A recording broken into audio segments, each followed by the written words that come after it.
우리나라 한국 선교를 보면은 한국 선교의 3대 인물이라고 할 수 있는 분이 이런 분이 있습니다. 아펜젤러와 알렌과 언더우드입니다. 이분들이 이제 한국 선교의 이제 개신교입니다. 카톨릭은 정확하게 한국 개신교보다 100년 전에 이제 들어왔습니다. 우리가 1884년인데 카톨릭은 1784년입니다. 카톨릭이 그때를 기점으로 잡는 것은 최초로 세례를 받은 분이 이승훈이라는 분입니다. 그때가 1784년이고 우리가 1884년이라고 잡는 것은 알렌 선교사가 이제 들어옵니다. 당시에 고종은 선교사를 받아준 것이 아닙니다. 1882년에 한미 수교조합이 일어나고 그리고 이제 영어를 배워야 되고 또 어떤 병원이 필요해서 의사와 교사만 인정을 했습니다. 지금의 이 상태와 마찬가지입니다. 우리가 어떤 불교 국가라든지 우리가 이슬람 국가라든지 아니면 우리가 공산 국가를 갈 땐 절대로 선교사의 신분으로 들어가지를 못합니다. 자기 나름의 어떤 전문의로서 들어가서 거기에서 적응을 해서 선교를 하는 거지 선교사의 신분으로 들어가지는 못합니다. 당시에 조선이 그런 상태였습니다. 그래서 알렌도 그렇고 알렌은 이제 의사였으니까 의사로 들어갔는데 아펜젤러와 언더우드는 이 사람은 원래 목사입니다. 근데 목사로 들어간 것이 아니라 교사로서 영어를 가르치는 교사로서 그렇게 이제 들어갔습니다.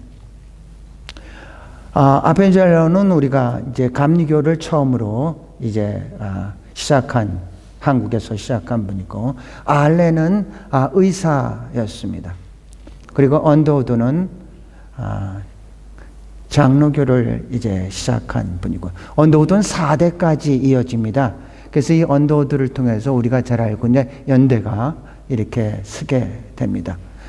아펜젤러를 통해서는 배제 학당이 서고 지금 배제 대학 그 배제 계열이 다 이제 아펜젤러로 서고 알렌을 통해서는 우리가 알고 있는 이제 광해원이 이제 최초의 서양식 병원이 이렇게 서게 됩니다. 이 세 분을 통해서 이제 한국 개신교 선교의 문이 이제 열리게 됩니다.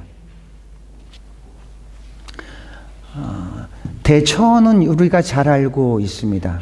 대천은 잘 알고 있는데 대천 밑에 서천이라는 곳이 있습니다. 서천이라는 곳은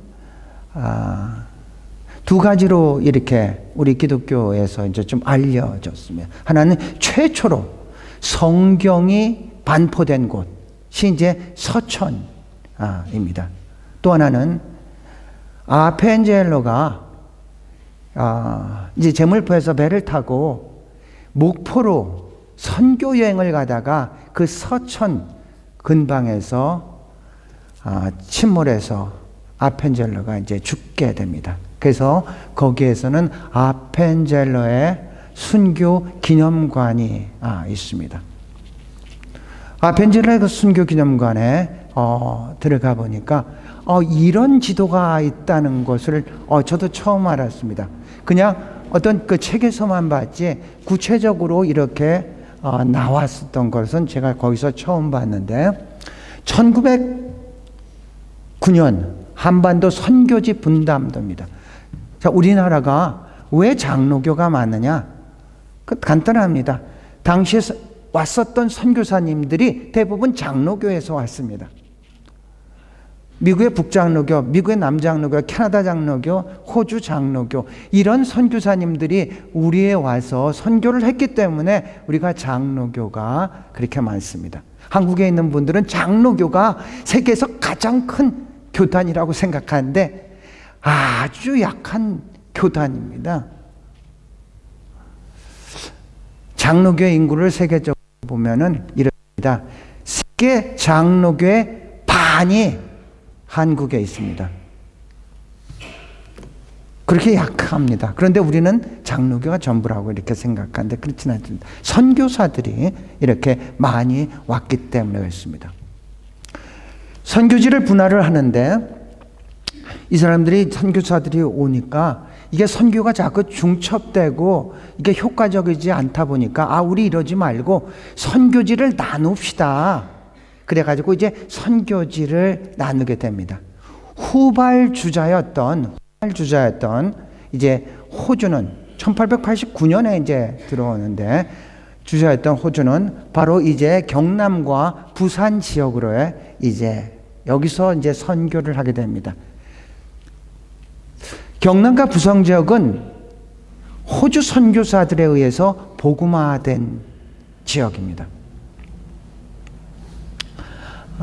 창원에서 이제 첫 번째 선교사님 조셉 데이비스 선교사님이 1889년 10월 2일 날 한국에 도착을 합니다. 여기는 상원 호주 선교사 기념관입니다. 딱 들어갔는데 이게 제일 첫 번에 이제 크게 이렇게 써 있어서 읽다 보니까 잘못됐더군요. 12월 2일에 도착을 했다고 하는데 10월 2일입니다. 그래서 이 그 기념관을 이제 설립한 그분에게 이제 말씀을 드렸고 아마 지금은 고쳤을 것이라고 이렇게 생각을 합니다. 처음으로 데이비드 선교사님이 10월 2일 날 89년 10월 2일 날 도착을 하고 한 6개월간 한국에서 이제 한글을 배우고 그리고 이제 부산으로 90년 4월 4일 날 도착했다가 오는 도중에 어떤 풍토병도 걸리고 해서 그 다음 날 4월 5일 날 이제 소천하게 되십니다. 이해가 잘 안 가죠. 42일 동안 이 멜본에서 시드니를 거쳐 홍콩을 거쳐 일본을 거쳐 한국에 와서 한 6개월간 열심히 한국을 배우고 이제 선교를 하려고 했더니 선교지에 도착하자 그 다음날 돌아가셨죠.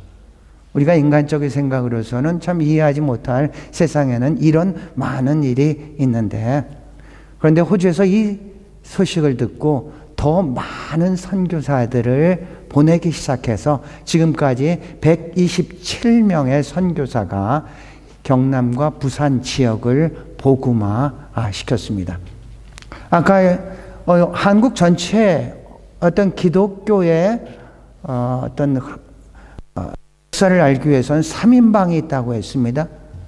알렌과 펜젤러와 언더우드가 있는데 이 호주 선교사의 3인방을 우리가 호주에 사는 사람으로서 이제 알아야 됐는데요. 세 사람이 있습니다. 데이비스 첫 번째 이제 선교사, 데이비스 선교사. 두 번째 맥켄지라고 있습니다. 맥켄지. 이분은 맥켄지 선교사는 멜본에 그 묘가 있습니다. 판에 이렇게 되어 있습니다. 한국 한센인의 친구들 이렇게 부산에 상해원이 옛날에 있었습니다. 지금은 5,6도가 그러니까 물이 빠지면은 뭐 6도, 물이 차면은 5도 그래가지고 이제 뭐 5, 6도라고 했는데 정말 아름다운 지역이었죠. 그런데 오래전에는 거기가 한센 병자들이 이제 살고 있었던 그런 곳입니다. 거기에 상해원에서 이 맥켄지 선교사가 나병 환자들을 위해서 한센병들에서 온몸을 바쳤었던 그런 분입니다. 왜 제가 이 가족 사진을 했는데 맥켄지 선교사였는데 이 맥켄지 선교사의 딸들이 다 여기서 태어난 네 딸이 넷이 있습니다. 첫째 딸과 둘째 딸이 헬렌과 캐서린입니다. 이제 일자가 점령하고 하면서 이제 철수를 할 수밖에 없었고, 그런데 이 맥켄지 선교사가 소원이 있었기를, 자기 딸도 다시 한국에 가서 선교를 했으면 참 좋겠다는 소원을 갖고 있었고, 헬렌은 의사로서, 캐서린은 간호사로서 6.25 때 들어옵니다. 그래서 6.25 때 부산으로 모든 사람들이 피난을 갔었잖아요. 얼마나 많은 사람들이, 특별히 이 여자들이 많은 이제 아이를 낳는데 어려움이 있었는데, 이 헬렌과 캐서린이 병원을 세웠습니다. 그 병원 이름이 일신 부인병원이고, 지금은 큰 종합병원으로서 일신 기독병원으로서 성장을 한 그런 병원을 세워서 많은 기여를 했었던 그런 분입니다. 셋째 딸이 돌아가셨을 때 멜번에 가서 이제 예배에 참석을 했습니다. 너무 감사한 거는, 우리는 굉장히 복음의 빚을 진 사람들인데, 그 교회 이름이 딥딘 교회입니다. 그런데 그 딥딘 교회 담임 목사님이 한국 분이었습니다. 그분들한테 우리가 굉장히 많은 복음의 빚을 졌는데, 그 한국 사람이 그 교회를 담임이 돼서 그 교회를 섬기고 있다는 것이 정말로 자랑스럽게 생각이 되었습니다. 그 교회는, 특별히 딥딘 교회는 페이튼 교회라고 얘기도 합니다. 페이튼 교회는, 페이튼이라는 사람은 이 한국 선교의 청사진을 그렸던 아주 지대한 사람입니다. 네이비스 가족들이 살기도 합니다. 그래서 이 두 번째 기억할 사람은 맥켄지라는 사람을 우리가 기억해야 되고, 세 번째는 커를이라는 분을 기억해야 됩니다. 이 커를 선교사는 최초의 의료 선교사입니다. 의료 선교사. 언제나 선교 현장에는 세 가지가 이루어진다고 했습니다. 이 커를 선교사는 놀랍게도 의료 선교사, 의사임에도 불구하고 병원과 학교 그리고 교회를 동시에 섬겼던 그런 분입니다. 아마 제가 알고 있는 한 어느 선교사든지 이 세 가지를 한꺼번에 그렇게 이룬 분은 없습니다. 아펜젤로 언더우드도 교회와 학교까지는 가능한데 병원은 세울 줄 못하지 않습니까? 그런데 이분은 의사로서 이 세 가지를 한꺼번에 이제 했었던 그런 분이 이제 커를 선교사입니다. 이분이 세운 이제 학교입니다. 베돈병원이라고 있어요. 이 아까 얘기한 페이튼을 갖다가 우리말로 베돈이라고 합니다. 지금은 없습니다. 지금 사라졌습니다. 진주에서 선교부를 만들었습니다. 이렇게 됩니다. 우리가 그 어느 지역을 이제 선교되면은 그 선교지 전체를 갖다가 이제 다 통과하지 못하니까 선교부를 만들죠. 부산과 경남 지역엔 5개 선교부가 있습니다. 첫 번째 부산이 제일 먼저 섰고, 그 다음에 진주가 섰고, 마산이 섰고, 거창이 섰고, 통영이 섰고, 이 선교부를 만들고, 이 선교부가 서는 곳에는 이 세 가지가 이제 움직이는데, 이 커를 선교사는 진주 쪽으로 가서 진주의 베돈병원, 광림학교, 시온여학교 등을 만들었습니다. 그리고 진주에서 이제 활동을 하게 됐죠. 학교란 교육이라는 것은 학교를 이제 얘기를 한 거죠. 최초의 서양 학교는 배제학당입니다. 여자는 이화학당입니다. 남존여비 사상에 팽배했었던 그런 시대에 여학교를 세웠다는 것은 이건 대단한 어떤 도전입니다. 그런데 그 이화학당이 성장을 해서 해방과 함께 이화여대는 우리나라 최초의 종합대학이 되었습니다. 대부분의 당시의 학교들은 선교사들이 세운 학교들입니다. 거기서 이제 교육을 받게 되는 것이죠. 이번에 선교대회가 열렸었던 부산 외국어대학, 일반 대학입니다. 일반 대학인데 이 대학을 건립한 그 창립자는 그 모토를 잠언서 1장 7절 여호와를 경외하는 것이 지식의 근본이다.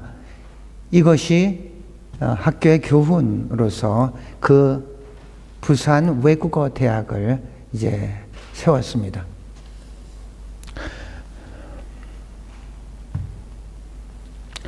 지금의 총장님은 장순흥 총장님입니다.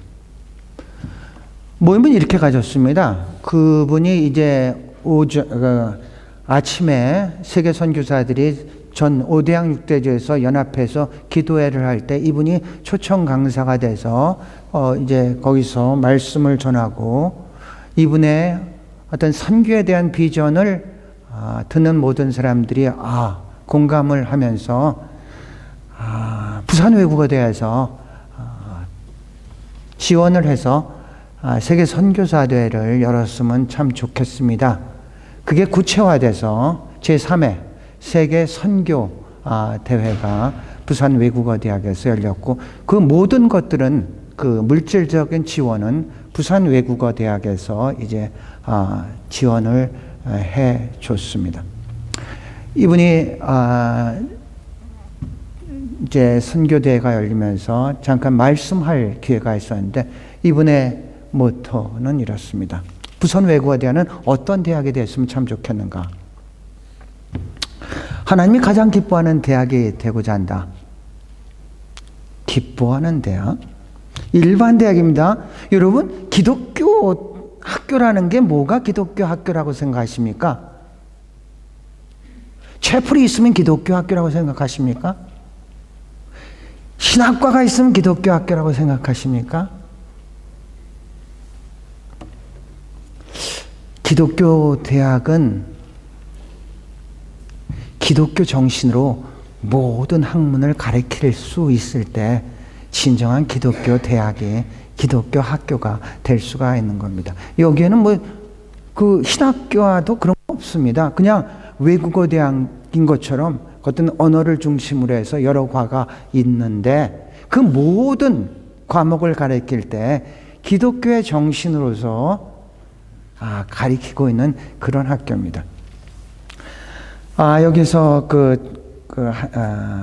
장순원 총장님이 이제 비전을 갖고는 하나님이 가장 기뻐하는 대학이 되고 싶다. 우린 그렇게 나가겠다. 이렇게 됩니다. 두 번째로는 가장 빚을 많이 갚는 대학이다. 그러니까 우리가 아까 찬양에서도 우리가 살아왔던 모든 것들이 은혜임을 믿습니다. 이렇게 찬양을 아까 했는데 은혜라는 것은 자격 없는 자에게 조건 없이 주시는 하나님의 선물입니다. 우리가 살았던 것도 은혜고 살아가는 것도 은혜고 살아갈 것도 은혜입니다. 그렇다면 내가 자격이 있어서 받았다면 그건 상이지만 내가 자격이 없음에도 내가 받을 수 있었던 그것은 은혜입니다. 따라서 우리가 은혜를 받은 자는 은혜를 갚을 그런 자세로서 오늘을 살아가야 된다는 얘기입니다. 그래서 우리는 여기에서는 총장님께서는 가장 빚을 많이 갚는 대학이 되고 싶다. 세 번째로는 각자의 달란트를 최대한 발휘할 수 있는 대학. 사람들은 다 다르죠. 모양뿐만 아니라 어떤 달란트도 다 다르죠.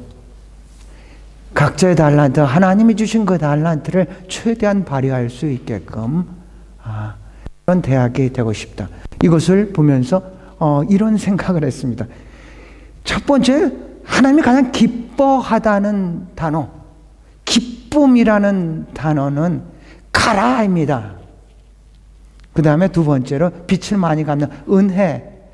은혜라는 단어는 카리스입니다. 그 다음에 달란트라는 단어는, 은사라는 단어는 카리스마입니다. 하나님께서 주신 그 기쁨을 누리면서 그 기쁨을 카리스로서 은혜임을 깨닫고 살아가는 사람, 그리고 하나님이 주신 그 카리스마, 그 달란트를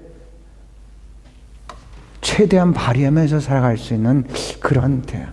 두 번째, 이 장순원 총장님은 부산외고대학의 총장으로 오기 전에 한동대학 총장이었습니다. 한동대학은 이제 정말 기독교 학교. 거기에 최초의 초대 총장 김영길 박사님이었습니다.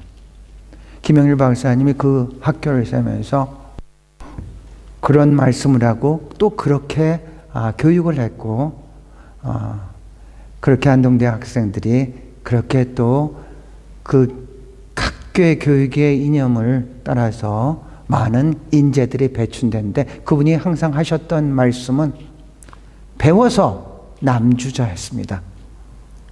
배워서 남주자. 우리는 우리 말은 배워서 누가 남주냐? 그런데 사실은 배워서 우리가 남주자, 이런 모토를 가지고 있었습니다.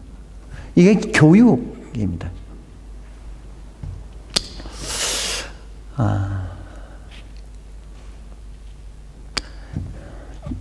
여긴 진주 교회입니다. 이 커럴 선교사님은 병원도 지으셨고 또 학교도 이제 설립을 하셨고 또 교회도 많이 지셨습니다.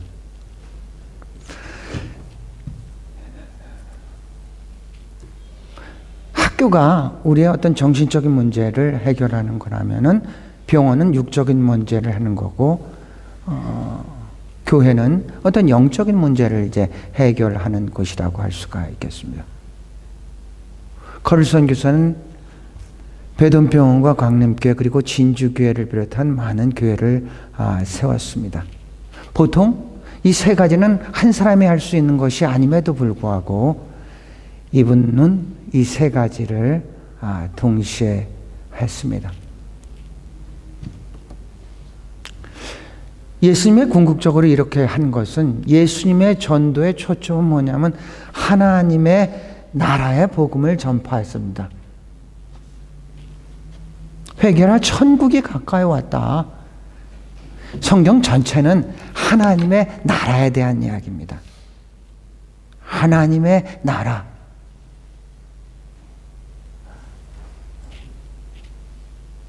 하나님의 나라. 하나님의 나라가 임하면 어떤 현상이 일어납니까? 이곳이 진정으로서 하나님의 나라가 된다면은, 여러분의 마음이 하나님의 나라라면은,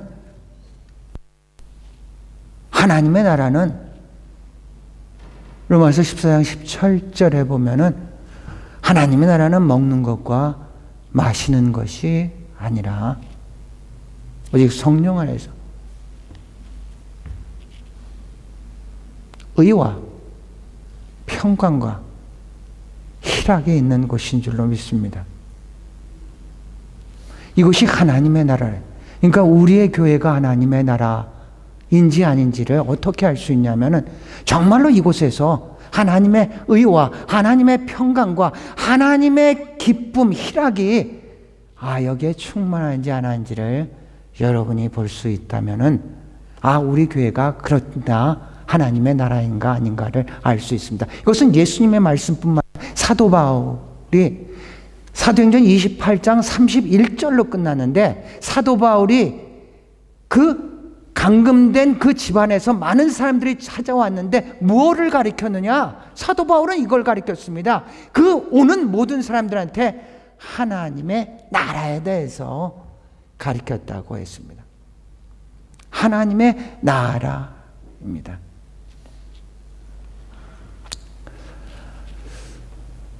« 진주교회에서 저는 많이 이게 여기 있으면서 걱정을 많이 했습니다. 한국의 청년 세대가 이제 미전도 종족이다. 미전도 종족이라는 것은 어떤 거냐면 그 인구의 3% 정도 미만으로서 예수를 믿는다면 미전도 종족이라고 얘기를 합니다. 청년들도 없고 애들도 없고 막 그렇게 되는데, 이 진주교회에서 이게 금요 예배입니다. 금요 저녁 예배인데 예배를 하고 목사님이 초청을 이렇게 하는데 어린아이들이 이렇게 나와서 기도를 하는 거를 보고, 와, 이게 듣는 것과는 좀 많이 다르다. 이런 생각을 이제 했습니다.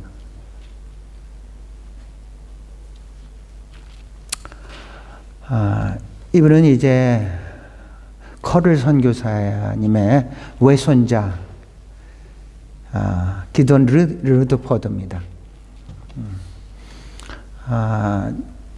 진주교회가 1905년에 이렇게 세워졌습니다.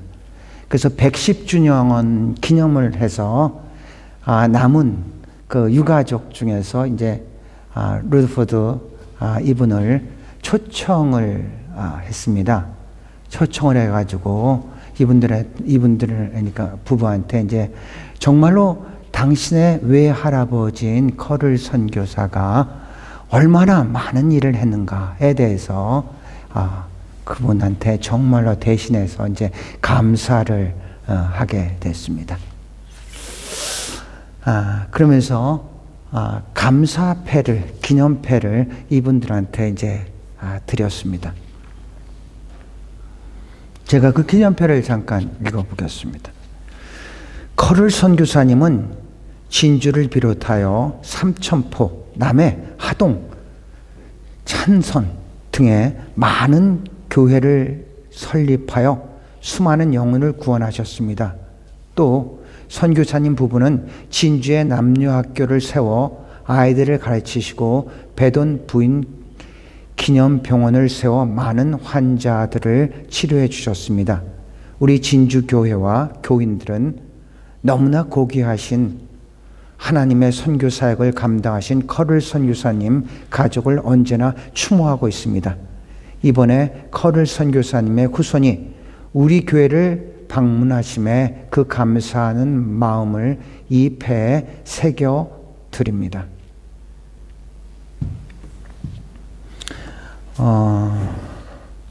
직접에게 드릴 수는 없지만 그 유가족에게 이렇게 그 감사했었던 지금까지의 진주교회가 여기까지 이룰 수 있었던 것에 대해서 감사하는 마음으로 그 패를 드렸습니다. 이분들이 올 때 그 외할아버지가 가지고 있었던 그 비자, 그 증서랑 여러 가지의 이제 물품을 이제 기증을 했습니다. 인터뷰를 하면서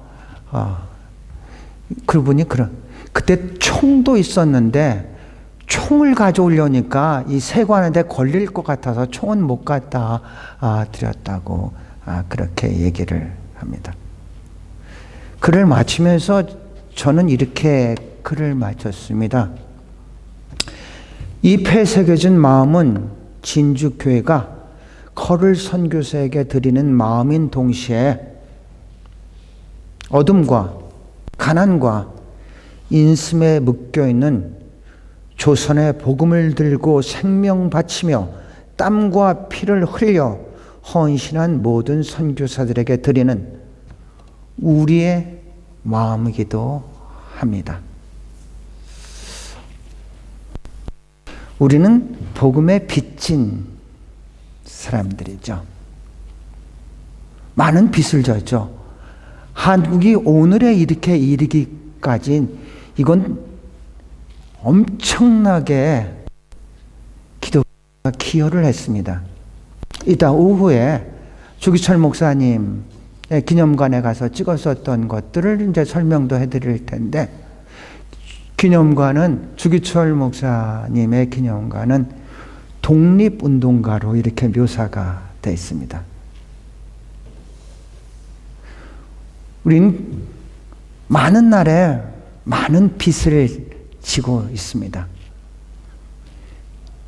이제 우리가